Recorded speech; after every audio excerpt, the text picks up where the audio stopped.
Razume Milovanovića, on je iskren prijatelj Srbije i čezna da Srbiju vidi u Evropsku uniji. Smeta mu ja i taj problem ćemo rešiti.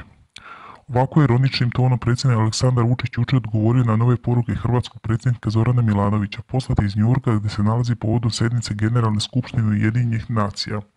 Da je Vučić bio jedan od najistaknutijih ratnih huškača 90. i da je prepreka Srbiji za ulazak u Evropsku uniju. To neće moći da promijeni činjenicu da će Srbija da pretekne Hrvatsku u rastu. Evo, ustanovili ste da će Srbija da vas stigne, samo treba da ustanovimo kad. Neću odgovarati na njegove niske i plitke uvrede. Da ga vređa ne pada mi na pamet. On je izbor građana Hrvatske i time je njihova slika i prilika, a da vređa narod ne pada mi na pamet, rekao je Vučić. Ministar policije Aleksandar Vulin navodi da su hrvatskog političari deli na otvorene i prikrivene ustaše. Kada je ne znajući da ga snimaju na sastanku sa takozvanim braniteljima ponosno priznao svoje ustaške korene, Milanović je dokazao da pripada prikrivenim sledbenicima ustaškog pokreta, ali da spada i među gluplje hrvatske političare dokazao je kada je 2015. godine pokušao da zatvori granice prema Srbiji i potvrđuje to svakog dana kad napada Srbiju i Vučić, rekao je Vulin.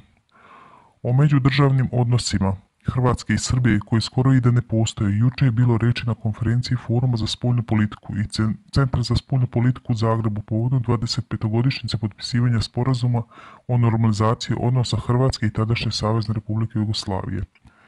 Danas nema parlamentarne saradnje Skupštine Srbije i Hrvatskog sabora, a teško je zamisliti sastanak Milovanovića i Vučića, ali i Ane Brnabić i Andreja Plenkovića.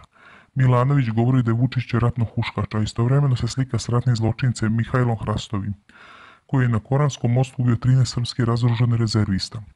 Isto tako Milanović odlikuje ljude optužene za ratne zločine, tako dalje ne može, rekao je Pupovac. Postoji opasnost da sve što je postignuto u politici sećanje bude razbijeno.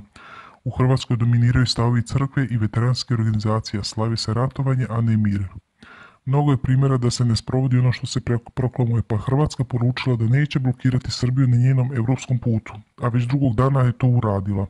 Niko ne traži nestale, samo se s njima koristi u političke svrhe. Inače, u Hrvatskoj juče most u Karlovcima dobije ime po specijalnoj jedinici Grom, čiji su pripadnici ubili srpske rezerviste, a na stubu mosta oslikan je mural sa likom Hrastova.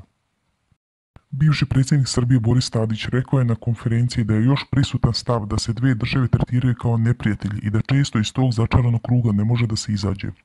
Podsjetio je na prošlo vrijeme kada je sarađivao sa hrvatskim političarem od Ive Sanadera do Ive Josipovića i Zorana Milanovića u zaključak da bi sve uradio i danas isto da se unapredi odnos dve države.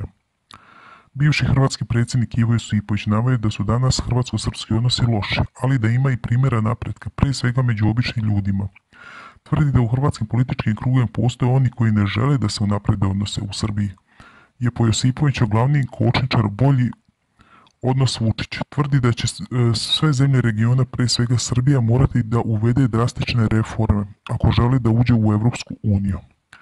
Milanović, koji je nedavno ugostio predsjednika Crne Gore Mila Đukanovića u Zagrebu kako bi zajedno upozorili na opasnost od Srbije, juče optužio Vašington i Brisel da su ostali nemi na dešavanje u Crnoj Gori povodom ustoličenja episkopa Joanikija. U ovu priču umešao se i poslanik Evropskog parlamenta i predsjednik pokreta za uspješnu Hrvatsku Ladislav Ilčić, navodeći da je za uzdrmanu stabilnost u Crnoj Gori odgovorna Srbija. Ovog puta Srbija je u namjeri da ostvari veliko državne aspiracije naoružala Srpsku pravoslavnu crkvu, postičući tenzije i uskraćujući značajnom dijelu crnogorskog pravoslavnog naroda prava na svoju crkvu, iako je ona postala u prošlosti, rekao Ilčić. Tadić je juče poručio da je tragikomičar stav da je Đukanović garancija za crnogorsku državu. On je više garancija za kriminal.